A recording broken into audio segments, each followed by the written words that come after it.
Драги приятели, би сакал повторно да зборувам за светската глобална цена или светската политичка цена, како сакате кажете.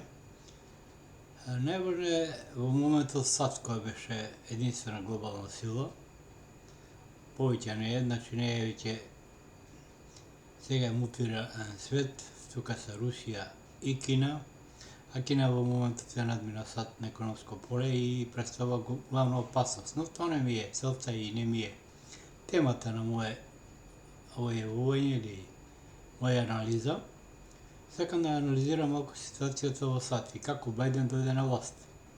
САД е по една страшна криза, еден економски и воен колапс, но тоа толку не е страшно колку во САД се подготовки за граѓанска војна. Зошто велам тоа? Во САД се формирани многу паравојни формации, значи демократите ја формира Антифа, која влезе и во Конгресот, после тоа го притворија лидерот на Антифа, додека републиканците или Доналд Трамп, веќе представство што замина, па има формирано или има поддржувачи како МАК, но да кажеме ова са демократска и републиканска конфронтација, но тука не се само они. Во САД почнале да парадираат и муслиманска милиција и нормално црнците се организирали исто во паравојни формации. Што сакам се да ви кажам? Вчера објавив рано ноќта, дали беше утрото, текст дека изјавата на Путин во Давос дека секој ќе војува против секого. И сношти малку се поднасмеа кога видов на YouTube, српска YouTube канал беше, ја нашле мислам во со изјавата на председател на Руската федерација на Русија, како сакате кажете, господин Владимир Путин, и ја не успеале друго освен да ја титуат и целосно да објават неговиот говор во Давос. Но интересно е овата, немаше анализа и немаше конкретно, фактички не разбрале што сакал Путин да каже.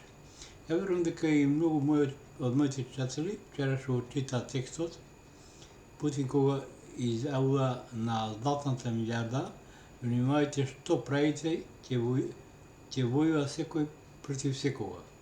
Он тука не мислеше на војување меѓу САД, со Русија, со Кина или така натаму, но ова зборуваше за самата САД.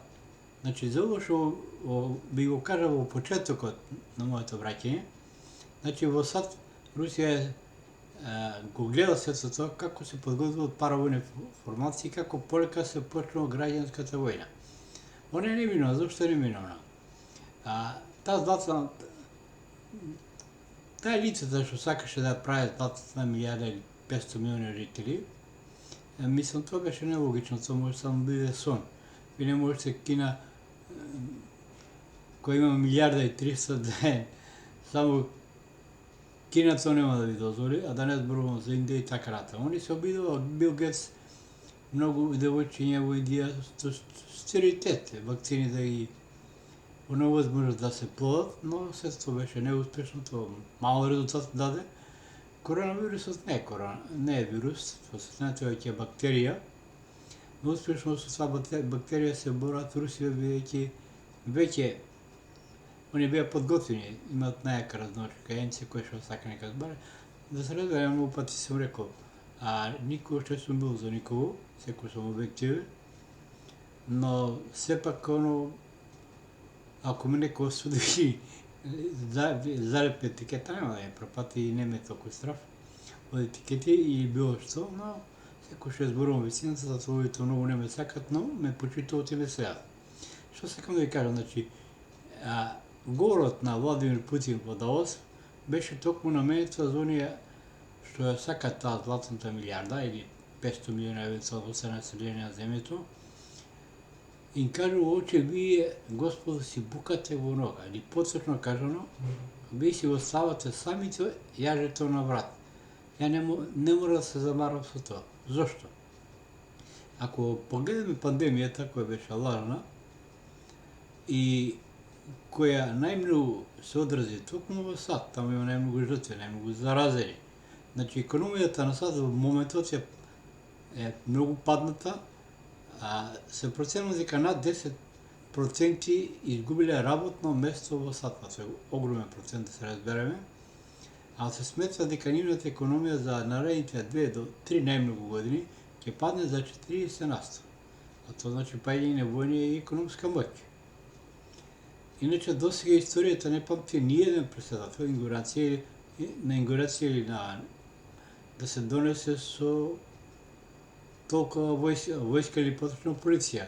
Сад ингурација на Бајден, на Џозеф Бајден, како сакате кажете, беа донесени од 25 до 30.000 полицајци, значи федерална полиција, кој го обезбедуваше неговата заклетва, промовирање во нов претседател на САД и така натаму. Беше изграден зид околу Белата куќа, мислам во Вашингтон. Он е донесен не случајно. Прво што направи он, Америка е свесна дека не може да војува против Русија, значи он самиот побара да се продолжи договорот Старт 3, кој е единствено остана договор.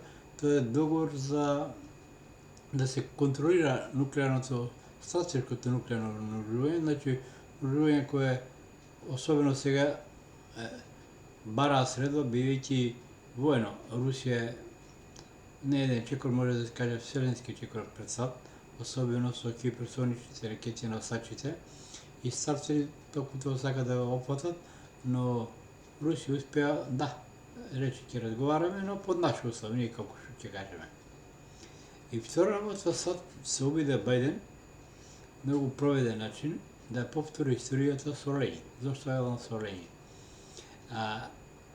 Јас знам дека Ленин, кога дојде на власт, поточно кога почна еврејската, намерно кажам, револуција, не октомвриската, бидејќи он е евреј, он беше испратен од Запад во блиндиран воз.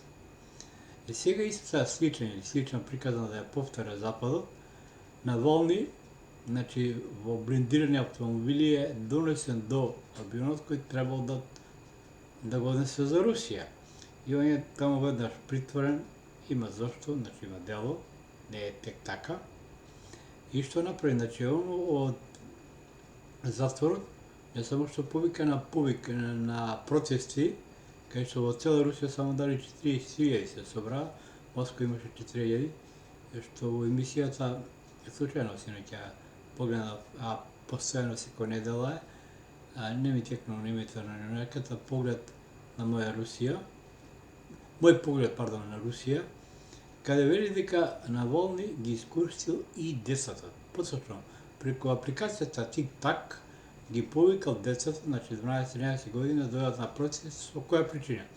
Полицијата да може да интервенира да повреди некој дете. Тоа е потоа се објавувани фотографии наводно на дворецот на Путин, што нема врска, тој дворец на висина постои, но монтажа на тој снимак направен каде Путин плива, но плива на друго место, не во тој дворец и во тој базен. Тоа е толку трагикомично, особено, значи, зашто реков, ако си аналитичар, мислам, да бидеш добар аналитичар, мораш да ја познаваш светската историја. Значи, секој настане повторување, незавршена работа. Значи, од таа причина и Навални во блиндиран автомобил донесе на аеродромот. Но сето тоа е залудно, но ово на Путин му добро дојде, понамерно го затвори, ви кажав, може да му прости сето тоа, но затворена неговата сопруга и ги пушта за да гледат крцовите. А сето ова се прави бидејќи годинава во Русија предстојат избори парламентарни, или они ги нарекуваат избори за думата, каде во Навални гледаат некој опозиционен лидер, што е малку трагикомично. Он нема ни толку, он е обичен блогер, мислам, нема партија, нема ништо. Он се обидува од другите опозициони. Но во оваа ситуација, во овој момент тоа е невозможно да се направи, а Русија не им пречи колку Путин што им пречи, бидејќи Путин не дозволи распад на Русија. Он не дозволи, од тие причини го направи и новиот устав, веќе зборував за тоа, каде на републиките во Руската Федерација е земе направено на самопредување и отцепување, за да не доживеа нормално судбината на СССР и на СФРЈ. Дека Америка и престои распад. Но да се избегне можеби таа граѓанска војна и распад, Америка ќе предизвика војна токму со Кина. А оние што го донесо Бајден на власт. Бајден на власт во САД го донесе Кина. Кина финансираше во неговото семејство, во неговата кампања. Сето тоа сега ќе се удри од глава, што зборува дека Кина ќе убие незината алчност, а во се тоа Путин ќе излезе како победник. Он немаше, ако погледнеме Русија, немаше некои големи економски, да кажеме, поврзано со САД. Он извезуваше само ракетни мотори, сега нешто ситни работи, значи на рускиот пазар е Европската унија и Азија. Затоа оно се префрли кон Азија и да не е толку зависни со Европската унија, знаеше дека на Кина нема многу природни ресурси, од тие причини почна гасоводот што го изградија првиот силата на Сибир 1, а сега се планира да се гради и гасовод Сибир 2. Силата на Сибир 2 нормално. Ова што се однесува до Русија и до кај нас инако, ја би сакал да го запрашам премиерот Заев, дали имам пример или Ахмети, бидејќи во историјата на Македонија никогаш немало врзан подпис меѓу премиерот и неговиот заменик. Така што ја мислам дека поголемо право имаше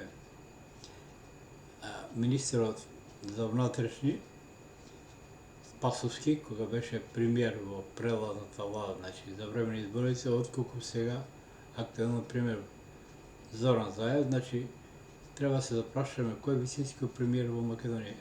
Дали Зоран Заев или Али Ахмет. Толку за сега во моето јавување во видео, повеќе. За македонската политика се не би сакал многу да зборам, но годинава ќе бидат неминавни избори и ја и препорачувам на владата да не предизвикуваат граѓанска војна, со пописот ќе се предизвика, а нема ни да до него. Со тоа и самата безбедност премиерот ќе се загрозува, но тоа е негово лично право и негово избор што ќе прави. Драги пријатели, посакувам убав викенд, до наредното јавување. Поздрав!